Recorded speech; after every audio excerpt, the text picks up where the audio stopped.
My sister and I are really close. Even if she's 15 and I'm 18, we bond very well. I have no problem with her hanging with my friends. She understands internet lingo and is quite funny. We both have a niche for horror and something that will make it hard for us to sleep at night. We love deep web stories and have become pretty popular recently. Our love for it got the best of us, so we decided to check it out. A quick Google search and you can find everything you need to dive right into it. So we got a throwaway laptop from our dad. He is in IT and has a warehouse full of vacant laptops, so he gave us one without any suspicion. I wish my dad did at the time. So there we were in my room. Our parents had gone out for dinner and me and my sister had ordered pizza. "Let me do it?" my naive little sister said. Her name is Jenny, by the way. "You can't, you have greasy fingers." I downloaded Tor and we were ready to roll. The first couple of sites were just some weird satanic cult websites declaring that Obama is the devil and some other bullshit. We weren't, I guess, looking to find what you hear some other people find, like sites where you see people tortured in the most heinous ways. Just curious. The next site was showing us different aliens. We both were cracking up. They were taking cartoon characters and putting them into a weird filter. My girlfriend called, so I left the room for a bit. When I came back, my sister was giggling and having a good time. "What are you doing?" "I found this website where you talk to a little puppy dog." She wasn't wrong. There was a golden lab pouncing up and down the screen barking. You would type something in, and it would type something back. I looked at their chat and it was just some silly things. "Look, I'll show you." She started to type, "What's your name?" As soon as she pressed enter, it took a second to reply, and then it replied, "My name is Maxie, I'm a puppy." The animated dog then started to lick the screen. It was pretty adorable, but as an older brother, I didn't want to tell my little sister that. I then pulled at the laptop, then she yanked it back to herself. "No, I want to use it," she protested. That's when a dog barked, and it had typed something in the chat bar. "Brian, let your sister have it." "Did you tell it my name?" I asked, and she then slid the laptop over to me. "No, I don't want to play anymore." That's when the little dog was transformed to what looked like a webcam with shitty quality and a guy with a President Bill Clinton mask. "Hello there." The person was using a voice changer because they sounded exactly like Jenny. They would wave their leather-gloved hand at the screen. "Brian, turn it off!" Jenny screamed while trying to hit the power button. "No need to worry, Jenny. We will meet soon." The stranger grabbed the webcam and started to shake it violently, creating a wind noise.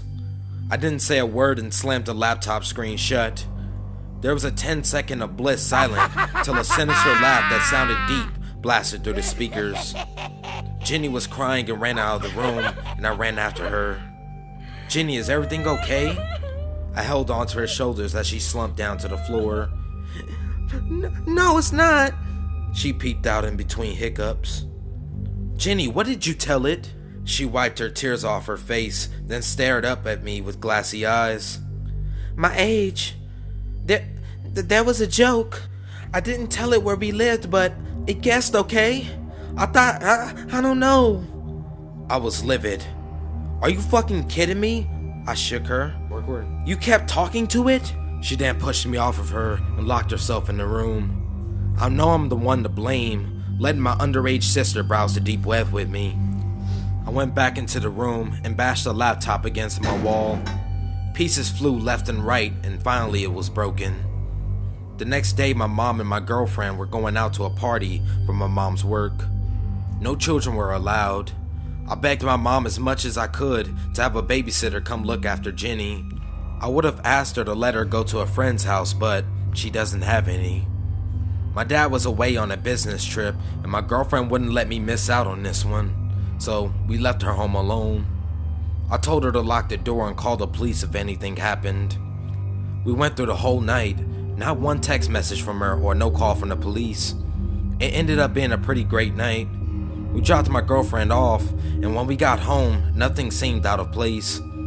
We unlocked the front door. My mom called out for Jenny, and and when she didn't answer, my heart dropped. It was like her to pull a sick joke like this, so I sprinted up to her room. She wasn't there. I hear my mother scream out. When I got downstairs, there was a note. The note said, "Dear family of Jenny, thank you so much for her. We can't express our gratitude to your whole family. And you, Brian, thank you so much for introducing us to her." Next to the letter was $100,000, neatly stacked and folded in a bunch of piles. The police are working on finding my little sister. It's been a week, no leads. Hope this won't be a cold case.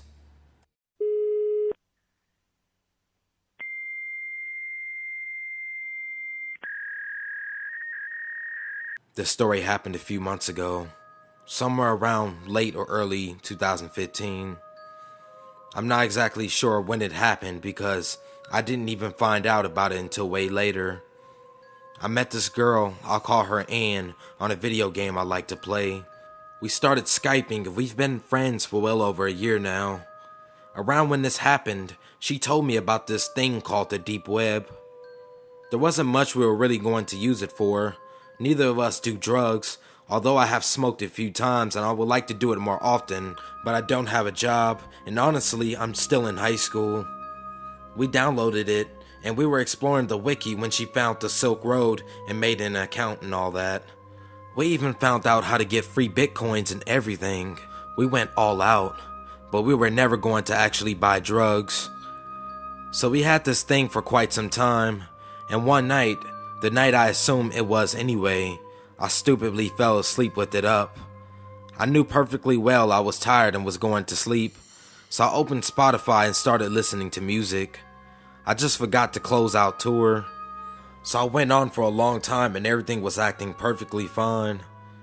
Now, I don't remember what date this all happened or anything, but I know I always try to go to sleep at 1:30 at the latest because of school. But while I was Skyping Ann, I was sharing my screens and I decided to look at all of our old screenshots. You know, just take a stroll down memory lane. When I opened my pictures folder, my camera roll had pictures in it, but I have never taken a picture with this computer, so I opened the folder and there was a shit ton of pictures. It looked like frame after frame, someone had taken a picture, and I looked at the info about the pictures and there was a long stream of text, but I did get the date and it had been weeks prior. I think it was the day I fell asleep with Tor on, but when I looked at the time, I was honestly so scared because it started around 3:30 a.m. and ended an hour later, so I was definitely asleep.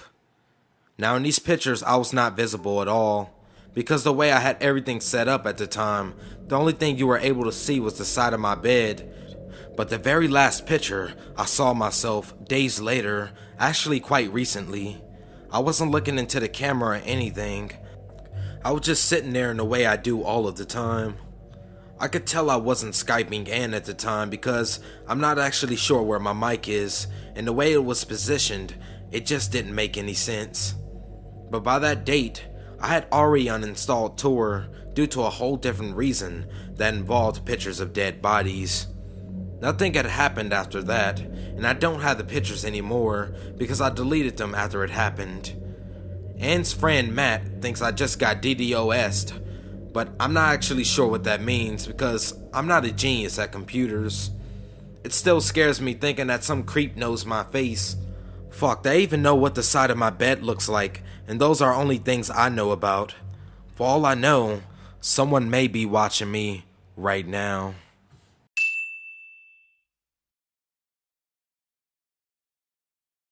This story happened to my friend on the deep web. I had a pretty scary experience too, but mine was a few years ago. This story happened to my friend just 1 week ago. For those who don't know, the deep web is pretty much the internet that isn't indexed by search engines like Yahoo, Google, Bing, etc. It can only be accessed by special software such as Tor. To give you some context, this is the friend that showed me how to get onto the deep web. He has always been really fascinated with it, but after my horror story experience with deep web hackers, he pretty much took a long break.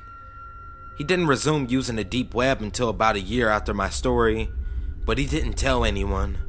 He would buy stolen Apple products and drugs. About a week or two ago, he was buying some cocaine. It wasn't from the seller he normally buys from though, but it was really cheap. So he gave the seller his address and a fake email he used so they could stay in contact until the deal was done. He wasn't too worried. This guy seemed professional, and it was the same procedure for most of his purchases. My friend told him to ship it in a movie case or something that his mom wouldn't expect to have drugs in. This was probably his biggest mistake. He let the man know he was just a teenager, but my friend isn't the most careful of people. A few days later, his mom walks in the house and hands my friend a movie that he had ordered online. He took it and opened it up, but inside there wasn't any cocaine, just a piece of folded up paper. He opened it up and read, "There has been a problem. Email me for details." At the bottom, the man had left a new email for my friend to contact. My friend got in his email and asked the guy what the problem was. He responded, "Something has happened. If I were to send it to you, it could trace back to me, and we would both be caught. Meet me at an elementary school at 7 o'clock. We would just do it in person." The school wasn't too far away, so my friend told my mom he was staying the night at my house, and he headed off to meet the man. He called me and asked me if I could be there with him, but I was really busy with my schoolwork, so I said I couldn't. I did tell him to take a knife or something though, just in case things went wrong. When he got to the parking lot outside the school, he heard a car honking its horn. He saw it was a Jeep, but the license plate had been covered up by duct tape and the windows were tinted very dark. The man got out of his car and gave my friend the drugs, and my friend paid him. It seems like everything went fine. My friend got in his car and sat there for a bit in order to call and tell me everything went fine. He noticed when he hung up, the man was still there though. Why was he waiting? He didn't think too much of it and drove off. When he got to the first red light, he noticed that the man's car was right behind him. He was starting to get a little nervous, but kept driving. When he reached his neighborhood, the man was still following him, so he decided it would be a bad idea to lead him to his house. He instead turned into the next neighborhood and took a whole bunch of random turns, hoping to lose the man. Eventually, he no longer saw the car, so he pulled the car into his garage and called it a day. That night, he noticed the sound of a car engine. He looked out of his window and saw the man's car parked in his driveway. He got wide-eyed and snuck downstairs and peered through the window. Inside the car, the man was smoking a cigarette and talking on the phone. But in the passenger seat, he also saw a second man. The second one was a lot more suspicious looking, even more so than a shady drug dealer man. The second one had messed up hair, a trashy shirt, and while it was hard to see, my friend could almost make out a scar from a massive burn on the side of his neck on his face. He kept watching the two men until the second man began to look at the window more and more often. Eventually, he was just staring at the window my friend was watching them from. My friend decided he had enough and was going to call the cops. He didn't care if he would get in trouble at this point. He moved away from the window and called the police, who told him to grab a weapon or something to defend himself until the cops showed up. He had waited about 5 minutes when he saw a figure quietly come out of his mom's room, who was still sleeping. The man shut the door behind him and noticed my friend had seen him. The figure sprinted towards my friend with what looked like a knife raised in his hand. My friend grabbed a pot from a nearby table and threw it at the figure. It hit him in the face and shattered. The figure screamed and fell to the floor. My friend turned on the lights and saw the second man with the burn rolling on the floor. His face was covered in blood and shards of glass was sticking out. His right eye had tons of blood pouring out. He must have been hit pretty hard. As the man began to slowly get up, my friend grabbed a kitchen knife and drove it into the man's shoulder. Another scream could be heard by the man. The man began to stumble over to the front door when police sirens could be heard. Both men were caught on sight, but my friend's mom had been killed. Her throat had been slit, and she had 23 stab wounds and duct tape covering her mouth. My friend was arrested too for drug possession, and his trial was coming up, but he lost his mom because of it. So I don't think he will be buying drugs from the deep web ever again. That is my friend's true story.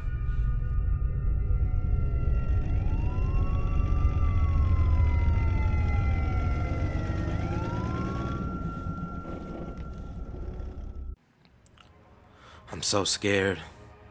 I don't know what to do. It all started a few days ago, and now I'm sitting alone in my basement, praying to God whatever is outside will just turn around and leave me alone. On July 25th, I accessed the deep web for the first time after downloading the Tor browser. I toyed with the idea, but I knew I was too much of a pansy to actually go through with it. On that day, though, I manned up and went for it. What's the harm, right? I avoided clicking anything that didn't have a description on a list of websites. I eventually went to the hidden wiki because it provided a little bit more information on what I would be clicking. I only read, never clicking on anything out of fear of what would happen. That is, of course, until I came across a website advertising hitman services. I would never ever hire a hitman for any reason, but I thought to myself that there was no way that this was a real thing.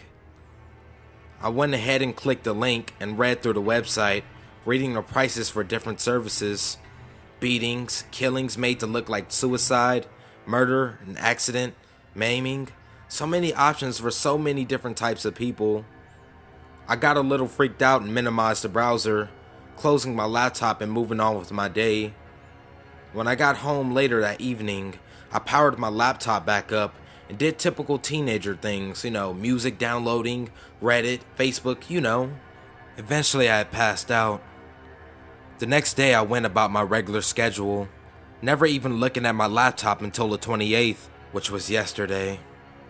I opened Tor again in the afternoon and let my curiosity get the best of me.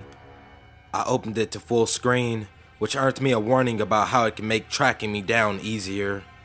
Not sure how, since my IP address is in Stockholm, and I'm nowhere near there.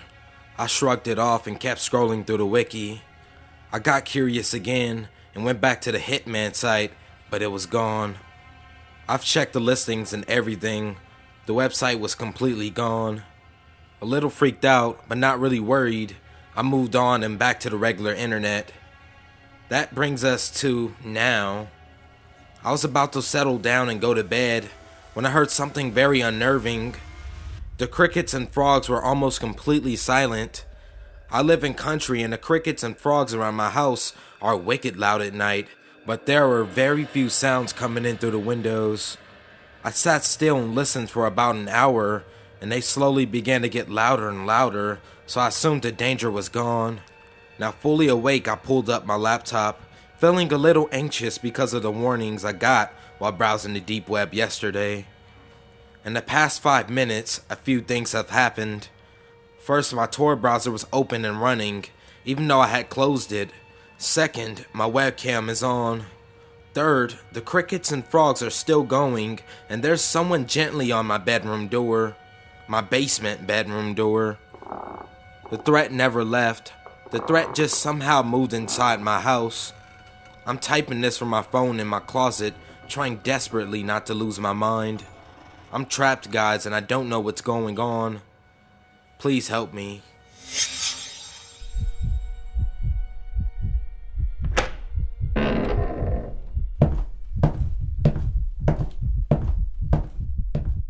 No!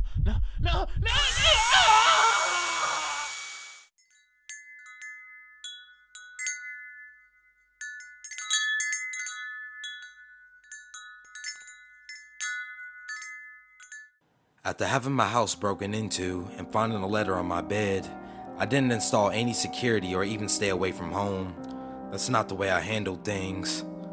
So after finding a letter and turning it over to the police, I decided to take some time off work. I had been home for a few days and didn't do anything but keep an eye out for everything that seemed strange. After a few days at home, I had noticed something. Every day a green pickup truck would pass by at around 11:30. No, I literally mean every day. I didn't notice this pattern for the longest, and the only reason I figured it out was because of the sound it made. Like, it didn't have a loud engine or a squeaky frame. It was distinct, like hearing a car pull into your driveway and you could tell who it was without looking outside. I guess it became familiar. So I thought of what I should do, and an idea came to mind. At the end of the week, I decided to park my car around the corner and pretend to go to work, but actually stay home. That way I could find out if this car was just a coincidence or something else. So Thursday morning at around 6 a.m., I take my car for a drive around the block to see if I noticed a green truck in anyone's driveway. I didn't see anything. So I park about 4 blocks away and head back home. I get back in around 6:40 something. Anyway, I sat poised under my living room window frame until 11 a.m. with my Glock sitting in my lap. 11:37 is when I spot the truck. It peels down the street as usual. I felt relieved, but for some reason, I kept watching. My instincts must have told me, I'm guessing, because I watched the truck head down to the dead end and stop for a U-turn. It could have broke off the only other way, but that led to a shallow cul-de-sac. And all the other times before, that's exactly what it's done. So it came back up and stopped right in front of my house. I sat and watched the truck. 5 minutes passed by, nothing. 10 minutes, still nothing. After about 20 minutes or so, it leaves. I knew there was no fucking way this could have been a coincidence. The one day I remove my car, the truck stops. That's something else, not a fucking coincidence. That night, I didn't get my car. I just didn't want to walk and grab it. And to be honest, I was hoping whoever was in that truck would try something. The next day, I created a new plan. I decided to head out and check my mailbox around the time the truck usually arrives. Looking back, I'm not sure what I was expecting. The next morning, I wake up at 10 o'clock. I ate breakfast and posted up to my window with the Glock in my lap as always. I had decided to walk and pretend to check my mail at exactly 11:25. So, it hits 11:25, I slip my Glock in my pants and walk out my front door. No one or nothing out. I walk to my mailbox and took out a few ads and pretend like I'm reading them. At this point, I wasn't keeping up with the time and lost track. I was just ready to head back in when I noticed it. The green pickup truck was at the top of my street.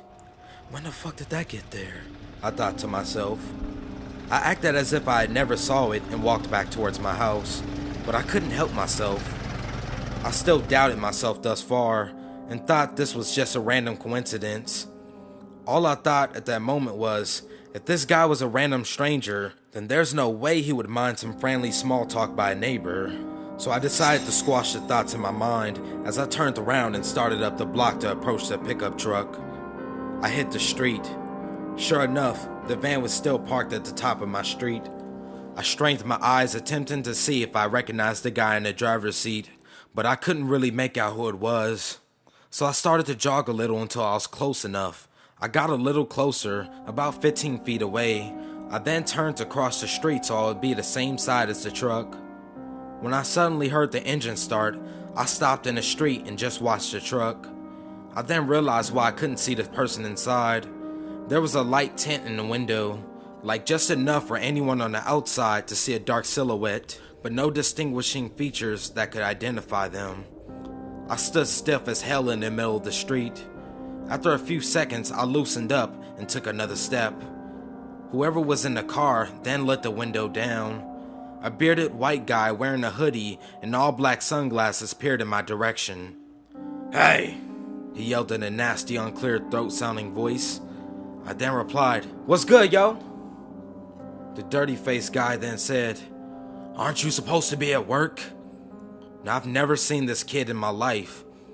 I yelled back and approached the truck. "Yo, who the fuck is you, son?" He smiled and chucked as he switched the truck out of the park and quickly drove away.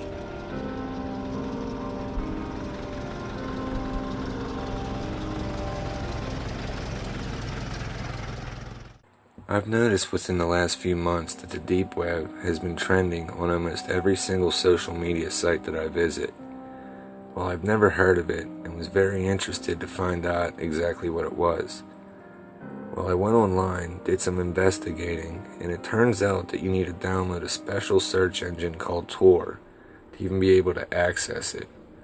So of course, I went ahead and downloaded it, and within a few minutes was able to access the deep web. Now, I was looking around for about 20 minutes when I came across a link that just said The Chosen.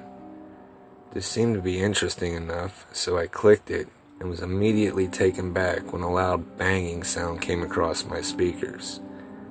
Now, what I seen next really was creepy. There was a group of about 15 people standing in a circle.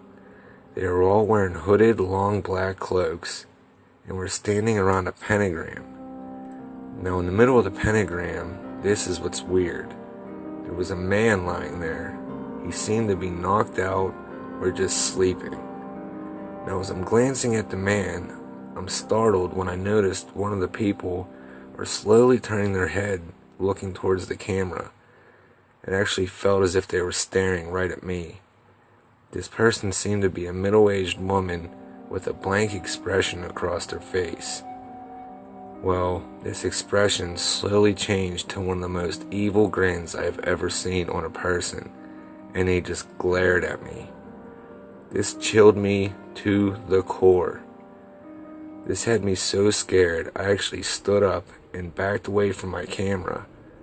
And it actually looked like her head and her eyes followed every movement I made. Well, suddenly, there was this creepy organ music that started playing, and she slowly turned back facing the man on the ground.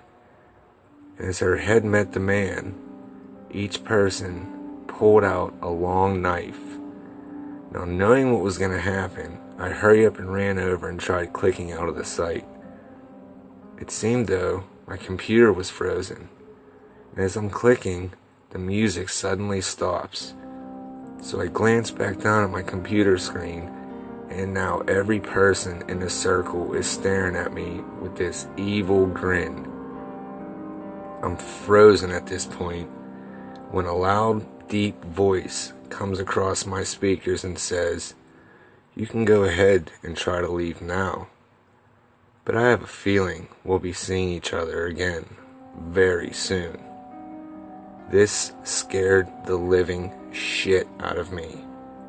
I hurried up, reached down, found the cord to my computer, and yanked it out of the wall.